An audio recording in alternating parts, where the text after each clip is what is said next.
Alors, rebonjour à tous. Merci d'être là aujourd'hui. Je m'appelle Alyssa et je suis ici pour vous parler de l'alimentation. Et pour ceux qui se posent la question, my accent is American. Et le stéréotype est vrai, la culture alimentaire aux États-Unis est plus ou moins exploitée, mais ce problème s'étend à niveau mondial, y compris à la France, car nos systèmes alimentaires sont de plus en plus imbriqués. La question d'où vient notre nourriture est beaucoup plus complexe. Personnellement, j'en ai commencé à me demander cette question que lorsque j'ai quitté la maison de chez mes parents, excusez-moi, et que j'ai dû apprendre à manger par moi-même. Plus souvent, le coût l'emporte sur les qualités lorsqu'il s'agit de choisir ce que l'on mange, mais je ne blâme pas seulement la hausse des prix. Je pense que la manque d'éducation est toute attente à blâmer, si ce n'est plus.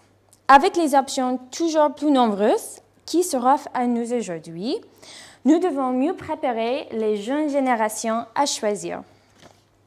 Dans le but d'améliorer la connaissance de l'alimentation durable dans son ensemble, j'ai eu l'idée de créer un magazine pour enfants ici à Bordeaux, axé sur l'alimentation d'une manière amusante, éducative et ludique.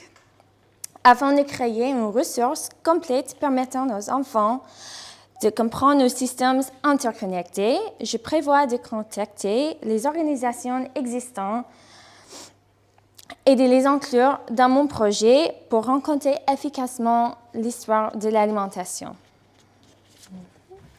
Le magazine suivra une ligne de temps allant de la ferme dans nos assiettes et au nouveau à l'éther. Il sera interactif et attrayant grâce à des petites histoires, des illustrations, des jeux et des bricolages. Il présentera également les acteurs locaux afin d'expliquer les rôles que les gens jouent dans les systèmes alimentaires.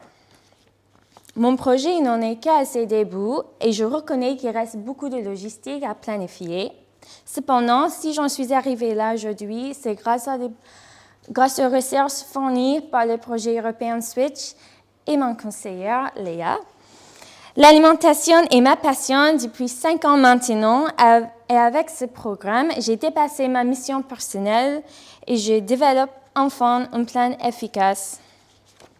Mon magazine n'est pas seulement une activité pour la maison, mais quelque chose à inclure dans le programme scolaire et aussi associé dans les projets qui existent déjà dans la communauté bordelaise. Les familles passionnées auront enfin une ressource à partager avec leurs enfants, tandis que les enfants seront également en mesure d'éduquer les familles. J'ai hâte de me lancer finalement dans cette aventure, mettre mon idée en réalité, et j'apprécie tous les commentaires que vous avez à offrir et je vous remercie encore de m'avoir écouté aujourd'hui.